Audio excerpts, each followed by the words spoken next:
Alhamdulillah pada malam ini saya daripada bahagian penguasa KPDN Putrajaya bersama-sama dengan pasukan daripada KPDN Negeri Selangor yang diketuai oleh Tuan Muhammad Khairi bin Jamaluddin, Ketua Pegawai Penguasa Negeri Selangor yang berada di sebelah kiri saya.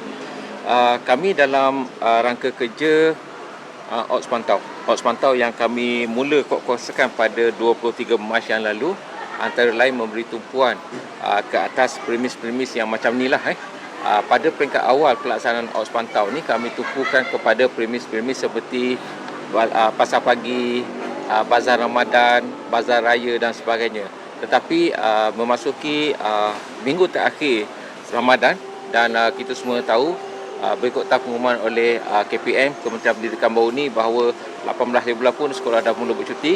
Jadi kita menjangkakan pengunjung-pengunjung akan lebih ramai menggunakan lebuh raya untuk pulang ke kampung dan sebagainya.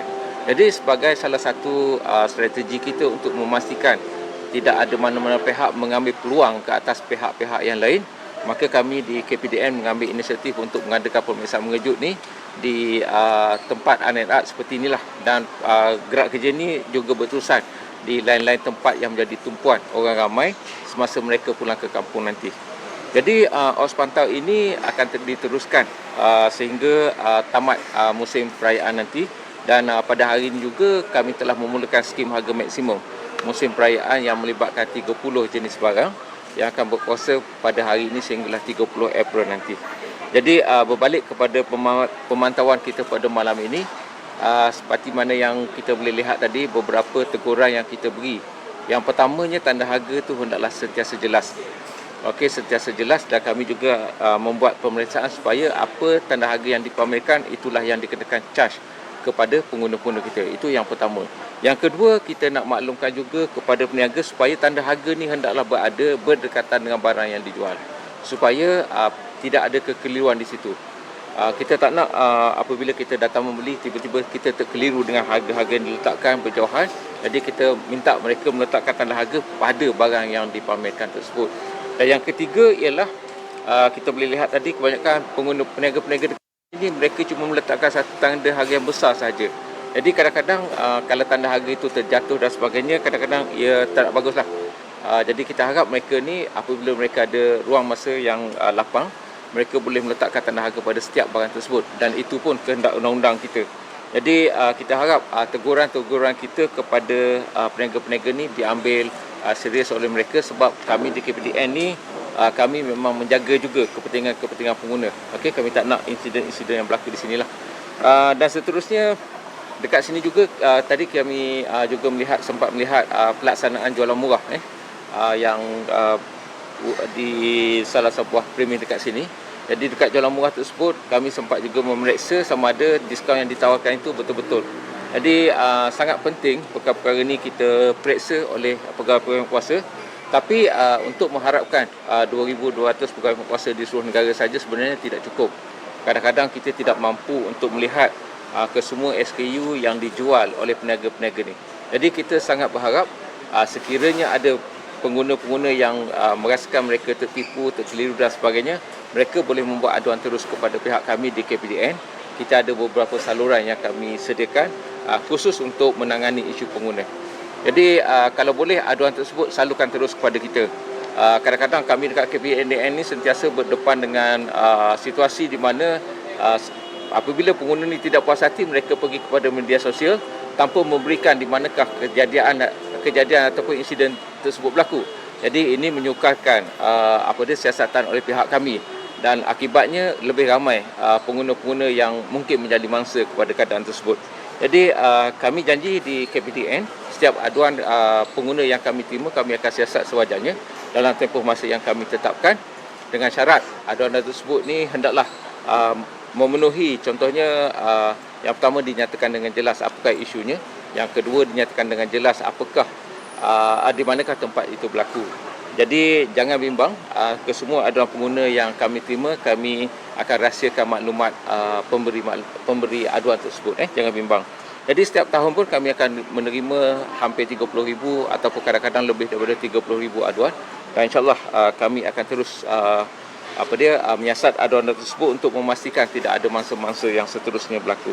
Okey, di UNRR ini selain daripada perkara yang saya sebutkan tadi juga, kita juga dapat melihat kepada pelaksanaan menu rahmah.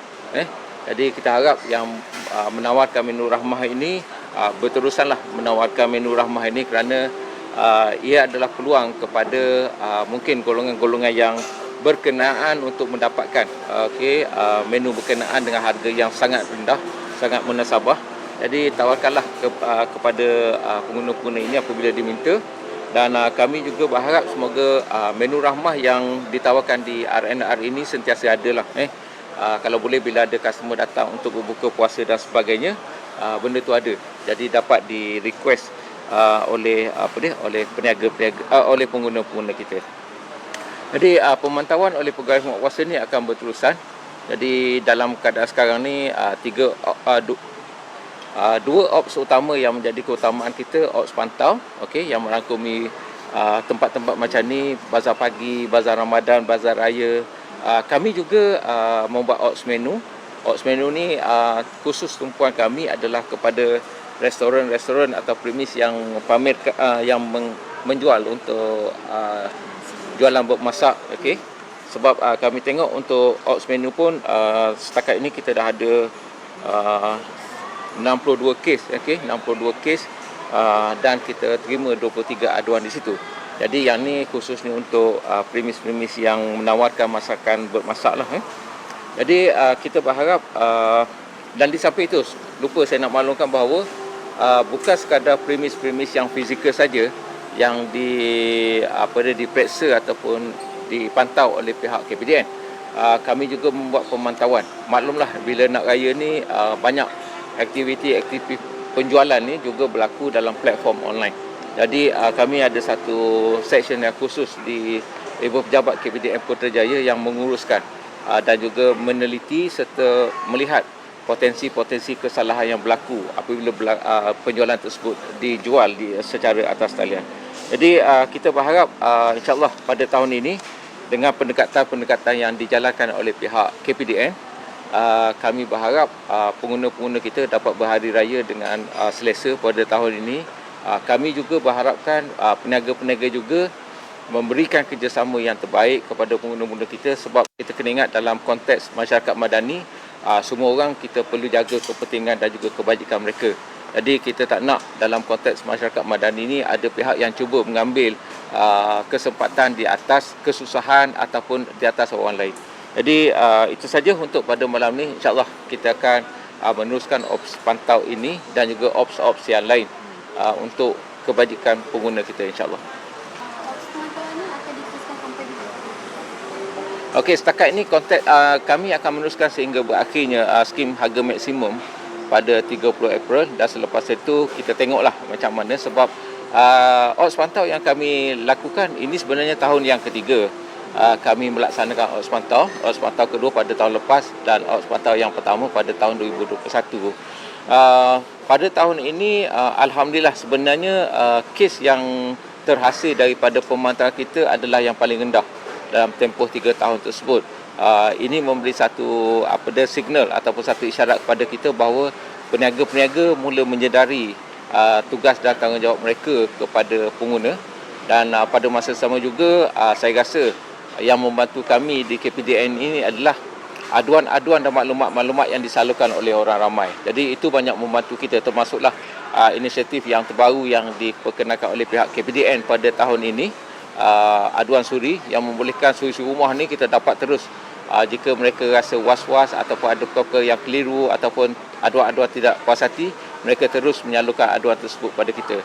Jadi dengan adanya pendekatan-pendekatan macam ni, saya rasa insya-Allah dalam ekosistem perdagangan dalam negeri kita akan bertambah baik, harapnya insya-Allah.